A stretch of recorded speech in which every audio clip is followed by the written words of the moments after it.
며칠 전 기자 겸 작가인 야마자키 하츠코가 쓴 인기 드라마의 비밀에 접근하다라는 한류 드라마에 대한 칼럼을 읽었습니다.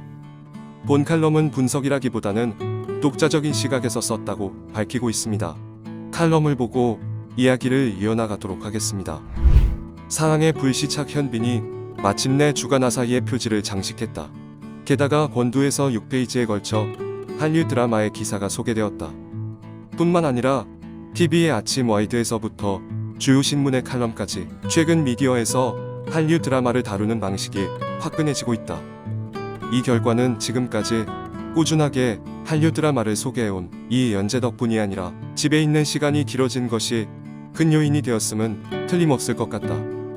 집에 있는 시간이 길어졌으니 무언가를 보겠다고 생각하고 마침 사랑의 불시착이 재미있다고 들었는데 넷플릭스로 간편하게 볼 수 있으니 보았고 보니까 상당히 재미있었고 웃음과 눈물이 났으며 주변에 사랑의 불시착을 보았냐라고 물어보게 되고 보지 않았다고 하면 적극적으로 추천을 하게 되는 구조였다. 사실 배우와 샹송 가수를 하고 있는 내 친구는 겨울연가 이후 한류 드라마를 전혀 보지 않았는데 여기에 와서 10년 만에 사랑의 불시착을 시청했고 현빈에게 빠졌다며 그 시대보다 한류 드라마의 수준이 엄청 올랐다라고 평가했다. 확실히 그렇다.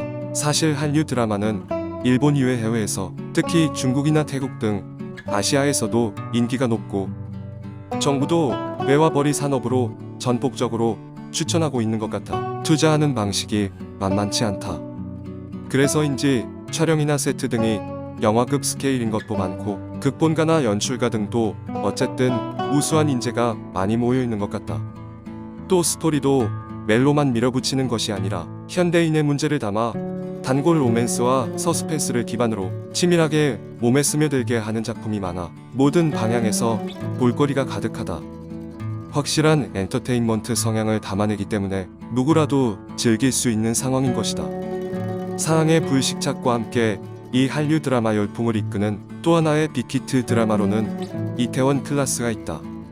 이것도 넷플릭스 탑10에서 롱런하고 있으며 확실히 지금의 시대성에 맞는 복수 성공 스토리가 특징이다. 세계적인 K-POP 아이돌 BTS의 B가 OST에 참여해 화제를 끌기도 했다.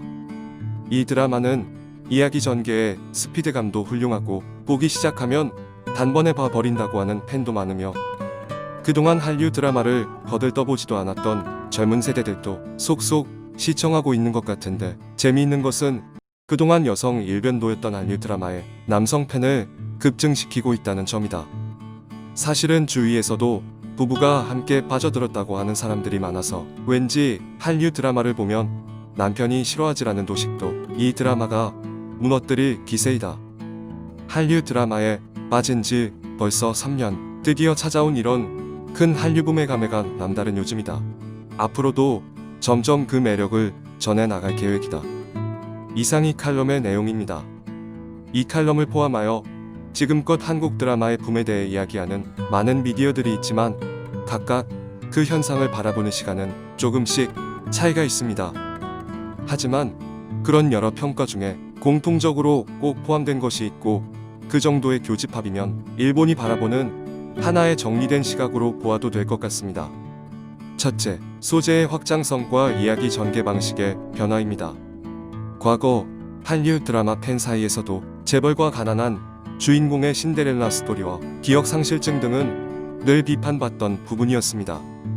하지만 최근 인기를 끌고 있는 드라마들에게서 이런 비판은 거의 사라졌다고 해도 과장이 아닙니다. 둘째, 스케일과 이야기의 깊이입니다. 일본 드라마 중에 나쁘지 않은 성적을 받았던 거짓말의 전쟁이라는 복수 드라마가 있었습니다. 3년 전의 드라마로 꽤 최근의 것이며 친한파로 유명한 쿠사나기 치요시 주연의 드라마입니다. 보셨던 분들은 아시겠지만 이 드라마와 이태원 클라스의 차이가 지금 일본과 한국 드라마의 차이입니다. 셋째, 팬층의 확장입니다. 중년 남성 팬이 늘어났다는 이야기는 정말 여러 매체에서 이야기하고 있습니다. 특정 층의 인기가 아니라 보편적인 인기 시류에 한류 드라마가 올라탔다는 것은 부인하기 힘들 것으로 보입니다. 7월 20일 일본 우익 신문인 산케이 신문에서 일본 디스플레이 업체인 JOLED가 한국 삼성전자를 무너뜨리기 위한 마지막 기회로서 중국과 손을 잡았다고 분석했습니다. 일본 경제에 관심이 좀 있으신 분들이라면 JOLED가 무엇을 상징하는 것인지 아실 겁니다. 일본 정부가 주도하여 일본의 주요 회사들이 몽땅 힘을 합쳐 만든 업체입니다. 어차피 안 될 거 일본 정부가 무리해서 주관했다는 평이 많은 것도 사실이지만 할 수 없이 일본 정부와 유수의 기업들이 결합한 단체가 중국에게까지 손을 벌리는 형국인 것입니다. 일본 드라마가 중국 자본과 힘을 합쳐 한국 드라마에 도전을 하는 시기도 혹시 올지 모르겠습니다. 괜찮습니다. 아직 한국 드라마는 시작도 안 했습니다. 언제나 사실을 기반으로 저희만의 해석을 내놓는 컨텐츠를 만들겠습니다. 응원해주시는 모든 분들께 감사드리며 이상 타임앤이슈였습니다.